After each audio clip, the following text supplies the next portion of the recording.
Hello and welcome. Good afternoon, everyone. So, today we are going to discuss our assigned portion on Macbeth, that we are going to discuss the history of Macbeth and also the historical sources the text was inspired by. As you remember, in my last class, I talked about the theatrical history of the Elizabethan age, how Queen Elizabeth issued an ordinance about a particular type of theater to be staged in the Elizabethan times, in her times. Also, I told you about the different discourses that were emerging at that point of time. The different discourses regarding the Elizabethan theatre and how it promoted a sort of communion, a sort of concourse among a heterogeneous group of audience. Heterogeneous means diverse group of audience. So Shakespearean theatre or theatre in the Renaissance times largely was inhabited by a wide array of people, a large number of people. It was not merely confined to the elite people. It was rather open to people from every strata of the society. But interestingly, it had an intrinsic link with the social politics. And that's why the ordinance from Queen Elizabeth came in 1559 that nothing politically instigatory or provocative could be performed on the stage. So, this kind of attempt to control theater was very much prevalent even in the times of Renaissance. That they wanted to circumscribe theater within their ideological makeup, within their ideological schema, within their ideological purview. So theater was not free from the political intervention. Rather, politics and theater were inextricably intertwined. There was an affinity, there was an interface between politics and theater at that point of time. You cannot say that the state was very totalitarian. It's not that. It's not a totalitarian or quote unquote fascist state. There were possibilities of creative liberty, but despite that, uh, the theater or the artistic liberty was not totally out of the state control, was not totally out of the control of the British nation, of the Queen Elizabeth, and that's what the ordinance proves. But alongside this, theater was also a means of concourse, congregation, gathering, communion, and meeting other people. Right. So it was not merely an intellectual disposition. It was also a social communion. So theater opened up a social space in the early modern England. So theater had a social purpose to serve, and that's why when Aristotle, in the classical era, writes about the purpose of tragedy, he writes that theater's sole purpose should be to morally edify people. So the question of moral edification should be associated with, should remain embedded in the register of theater, theatrical register. It should not remain outside the theatrical register. It should not be like the art for art's sake. It should not be like the art for art's sake. Rather, art should always be for the life's sake. Art should always be for the society's sake. So, art and society should invariably go together. In the times of Renaissance, you also find a rearticulation of that ideology. And also, along with this, you find you find a direct correspondence between the state and the artist. The state and the artist. If the artist is not buttressed by, if the artist is not promoted by, or if the artist is not patronized by the state, the artist won't be able to survive in the early modern England. So Shakespeare, as an artist, had to be ingratiating with the contemporary ideology of Renaissance England. Otherwise, his plays perhaps wouldn't have reached this popularity, right? So this is what basically the theatrical condition of England was, and Shakespeare being the stalwart of it was largely fringed by these contradictions, fringed by this contradiction between artistic liberty and state intervention, transcendental urge of human being, and the restrictive strictures of the society. So this duality remains intrinsic in Shakespeare. And Shakespeare, also being a very sensitive artist, derives largely from the contemporary historical sources. Contemporary historical sources. We all know that a sensitive and a sensible artist relies heavily on history for the sources of his or her creation, right? So when you write a theater, or when you write a novel, when you write a work of fiction, you depend heavily on the contemporary time. The contemporary time acts as your ingredient, right? For Shakespeare also, the contemporary time worked as an ingredient. Let me tell you very briefly that the original source of Macbeth was from Holinshed's Chronicle. Raphael Holinshed's Chronicle was the original source of Macbeth. And in this play, you find Macbeth to be a very virulent, absolutely vicious, absolutely vindictive leader who is always on a murder spree, and like that, absolutely bad ruler, tyrannical, despotic, totalitarian, whimsical, philosophical at times. So Macbeth does not have a single quote unquote being of man in this play. But if you read the Holinshed's Chronicle, the actual history of Macbeth, Macbeth was quite different from the Macbeth that is represented here in this text. So the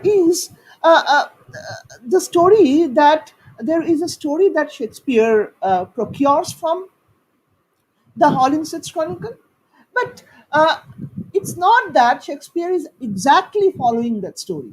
Rather, Shakespeare molds the story according to his own ideological schema, according to his own ideological necessity, according to his own ideological finesse. Right? So, this is how Macbeth as a story, Macbeth as a text, remains dedicated to history, but also it departs from history. It fictionalizes history. The original source might be historical, but the fictional Macbeth that you get to know in this play is not historical. It's fictional. It's deliberately distorted. It's deliberately villainized. Macbeth is the heroic villain in the play, right? And he is a larger than life character. He is an orthodox character. But what you find in the representation of Macbeth in the play is an unconscionable villainy. Unconscionable villainy. The villainy that cannot be described in word. It's so villainous. It's so villainous. It's so evil.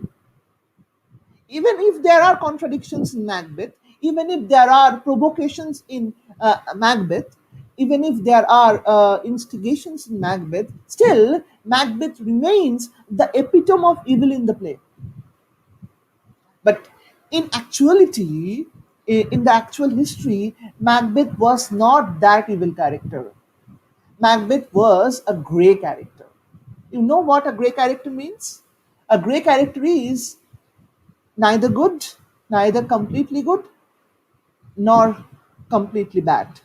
So somewhere in between. So it's not the white, not the black. It's neither the white nor the black. Right? It's the grey character Macbeth actually was in the history. But here in this play, you find that Macbeth is treated, or Macbeth is represented gradually as the epitome of darkness, epitome of evil. Dishari, what 50-50? Can you just comment? What do you mean by 50-50? Okay. So it's not that it's completely black or white. Uh, uh, Rather, here you find that Macbeth, as a king, is pitted against Duncan, who is represented as completely white, the Sun King, right? If you read the text, you will find that Duncan is projected as a benevolent ruler, as a benign ruler, as a Sun King. Sun King খুব ভালো, মানে ডানকানের থেকে ভালো রাজা আর হয় না এরকম ভাবে দেখানো হচ্ছে এই নাটকে ডানকানকে। Duncan is treated as absolutely good, but in the actual history, Duncan was not a very good ruler. If you read the Holinshed's Chronicle, Duncan was not a very good ruler. Duncan rather was a grey character like Macbeth. So every character in the history was portrayed as a grey character. But in this play, for theatrical reception, for an ideological purpose, Macbeth was converted into a totally dark character, while Duncan was converted into a character who is purely white as snow. Right. So this is how the binary is created. This is how the binary is developed in the play. While there is there is one character who is standing for ethics, standing for good politics, and there is another character who is violating the ethics and making inroads into the political field. This is how the binary is developed. You have to remember that Shakespeare is writing a drama out of Macbeth, right? So when you write a drama, you have to create a conflict, and that conflict can be within the mind of the individuals, within the mind of the characters. The conflict can also be outside, between the characters. So one character representing the ethical part, the other character violating the ethical order. So the retention of the ethical order and the violation of the ethical order are coming together, are coming in collision to generate the conflict in the play. This is precisely what happens in Macbeth. If I give you an example, if you read Macbeth closely, you will find that Macbeth is killing all those uh, who uh, who he is afraid of, whose ethics whose ethics he is afraid of, totally apprehensive of. He is killing Duncan. He is killing Banquo. He tries to kill Macduff as well. So he is the embodiment of evil in the play. And when he knows that he is violating the ethical order, he is not fit for the throne, he wants to decimate his opponents who represent that ethical order. He wants to decimate his opponents who want to retain that ethical order, who want to speak about that ethical order. সেই ethical অর্ডারটা যারা ধরে রাখতে চায় তাদেরকে কিন্তু Macbeth মারতে চায়। So the enmity that was apparently political turns suddenly ethical. Macbeth will be fearful of Banquo. Macbeth will have certain adversity towards Banquo because Macbeth will surmise that Banquo might know about his ambition, Banquo might know about his aspiration, and therefore Banquo might divulge that it might be Macbeth who had killed Duncan. So, this apprehension, this insecurity leads Macbeth to murder Banquo in the play. And the absolute urge for the throne leads Macbeth to murder Duncan, even if there is contradiction, even if there is an ethical moral dilemma in Macbeth. Despite this moral dilemma, Macbeth ultimately achieves the or attains the power to kill Duncan, achieves the power or attains the power to kill Duncan. And this is where lies the darkness of Macbeth. And the darkness that Macbeth represents in the play, the darkness that Macbeth incarnates in the play, is totally an ethical darkness, an ethical degeneration. It's a moral degeneration, it's a moral darkness. And after being completely ethically depraved, after being completely ethically degenerate, Macbeth wants to eliminate the seeds of ethical order from the state because Macbeth knows that the ethical order might come back and revenge his position, might come back and avenge him. That's why Macbeth wants to eliminate his threats of the ethical order. Rather, I would say, to put it psychoanalytically, Macbeth represses the ethics within his mind, which will again resurface in the tomorrow soliloquy, where he will articulate tomorrow and tomorrow and tomorrow creeps in this petty pest from day to the last syllable of recorded time. The ethics that was lost totally gets reasserted in the last act of the play when Macbeth is in the wake of a lost battle. So this is how the development of Macbeth happens in the play. It begins with a moral contradiction. Thereafter, there is a repression in Macbeth, repression of the ethics, the ethical order, in order to achieve a political goal. And thereafter, there is an apprehension in Macbeth that ethical order might come back to create a political inroad, and therefore Macbeth wants to eliminate the sources of ethical order from the state. And thereafter, at the end of the play, Macbeth's ethical being is resurfaced again when he articulates his golden poetry that tomorrow and tomorrow and tomorrow creeps in this petipus from day to the last syllable of recorded time. Yes. So this is how transition happens in Macbeth in different stages. Macbeth is represented as an epitome of evil. But historically, Macbeth was not so dramatic a character. Macbeth was a real character like all of us. Macbeth was both a good and a bad king.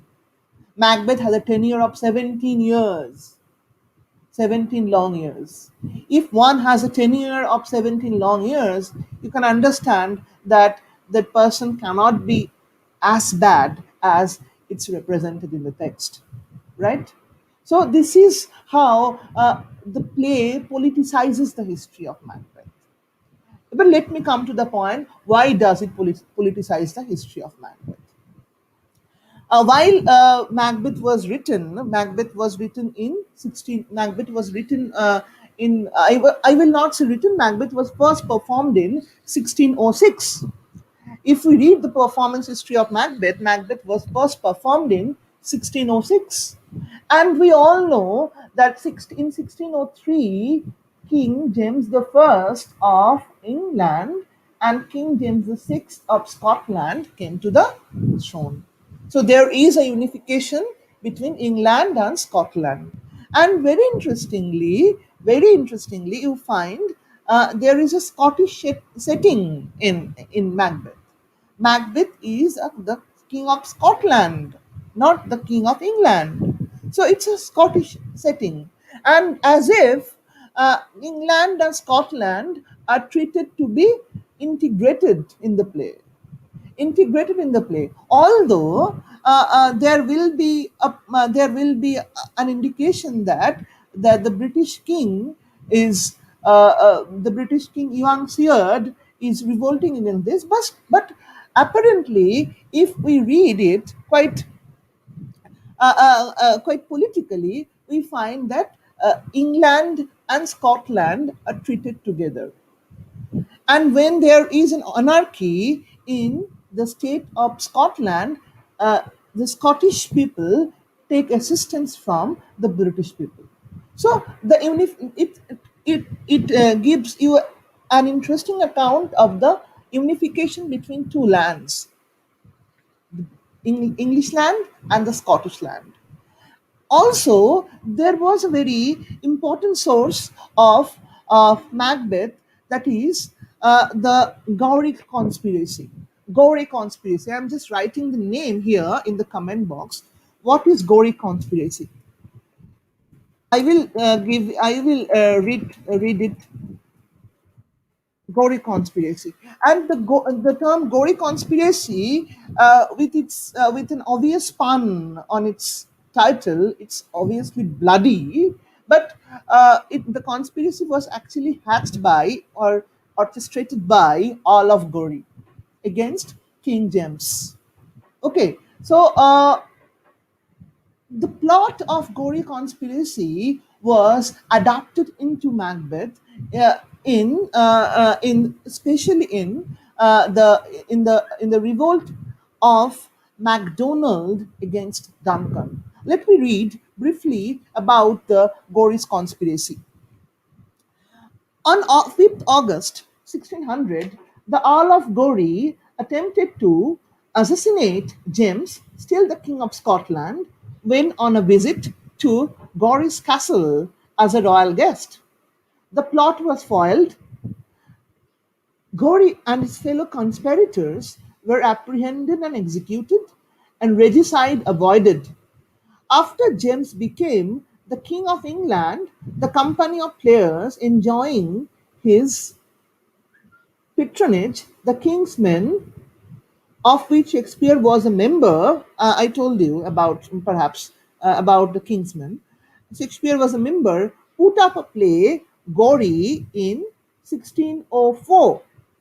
After a couple of performances, the play was removed from the stage with a reprimand to the players because the representation of the reigning monarch was on the stage was prohibited.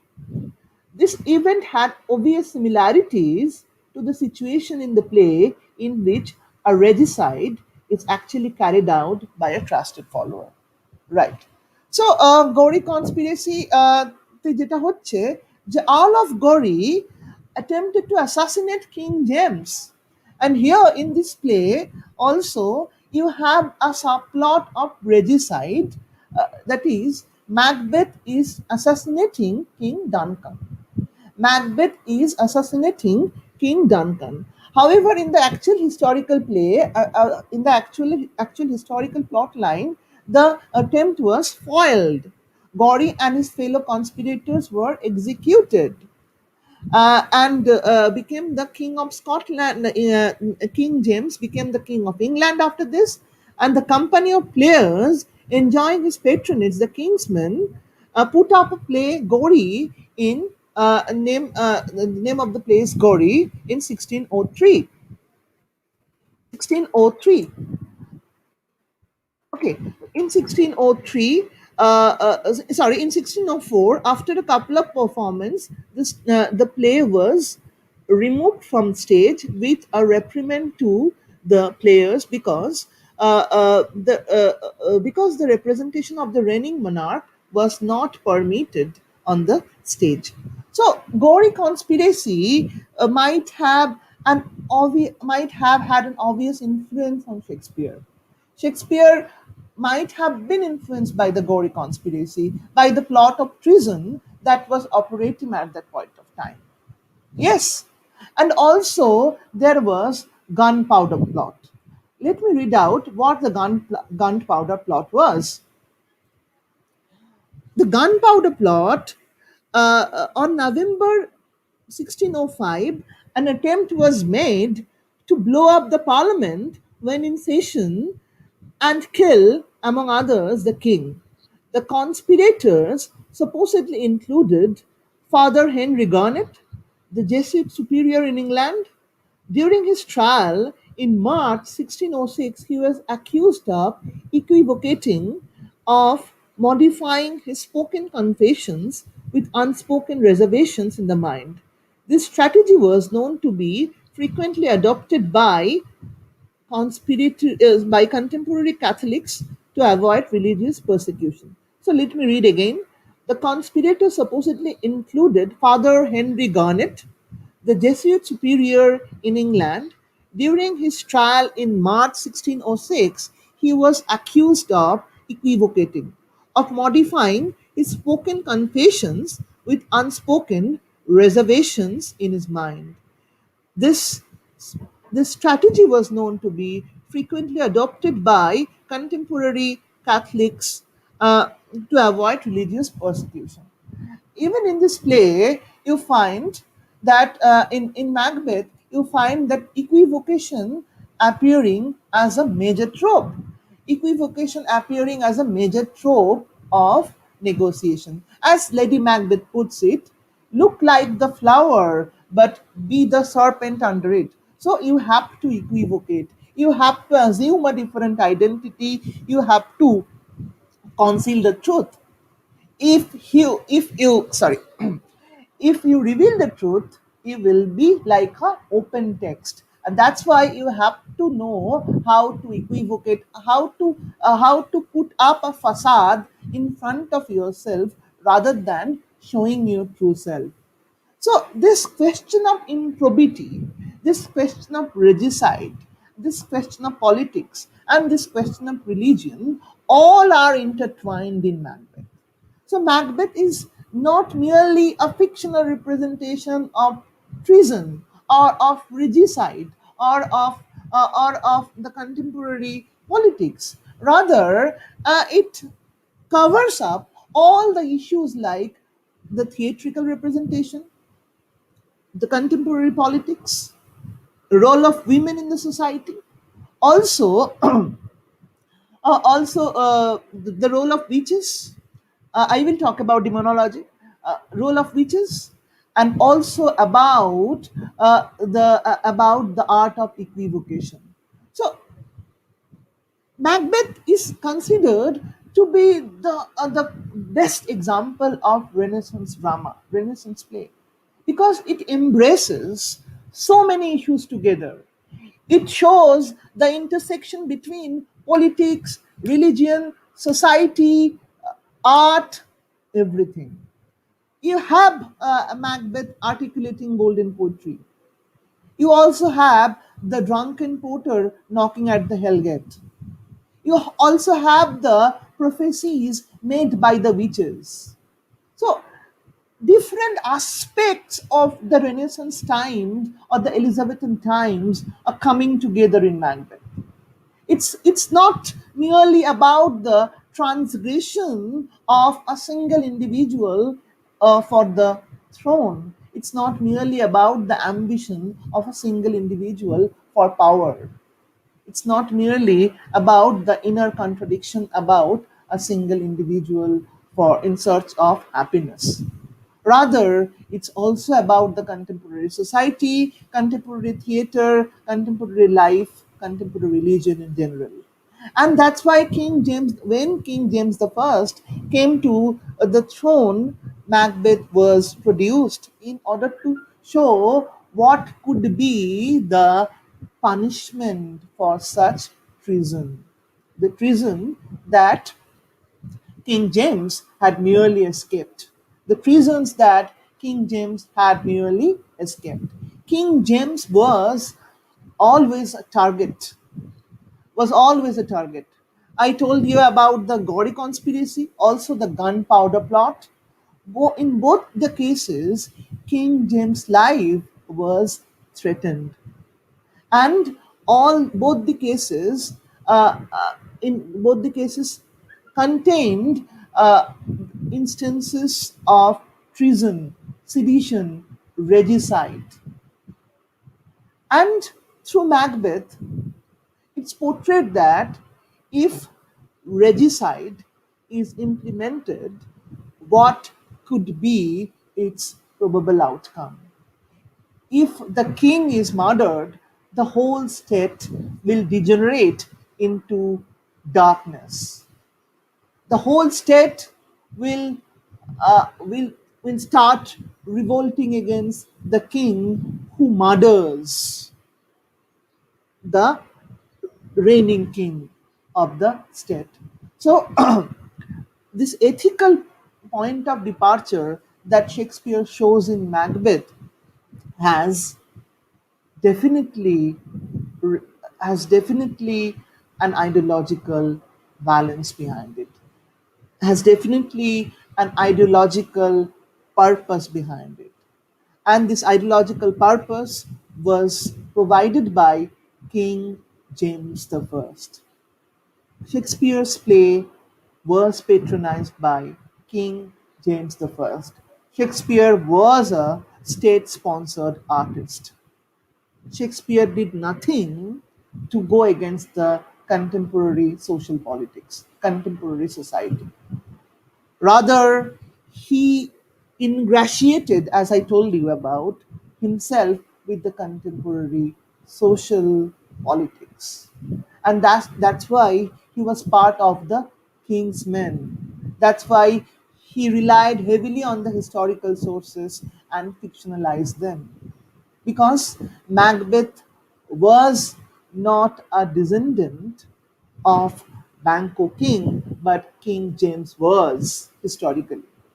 So historically, King James was linked with Banco, who turned out to be the foil of Macbeth in the play. So this is how Macbeth as a play derives from history, historical sources, from life, and creates a different type of story out of it, mingling its own ideology from a different vantage point. So, this is how a play is written. This is why Macbeth is perhaps one of the better plays ever written in the history of English literature. Thank you for listening. Thank you for joining my class. Hope you have liked my class. If you have, please put a comment in the comment box. Thank you for watching. I will again take a class on tomorrow about the Act 1 of Macbeth. Thank you so much. I am not taking very long classes because I know there is a problem with your internet data, and there is a problem with your internet connection. That's why I am taking short videos. I'm creating short videos of 30 to 35 minutes so that it does not become very taxing for you to listen to this. And I will take a class on tomorrow as well. I will let you know the time. Thank you. Thank you so much. Thank you. Thank you, Shamadri.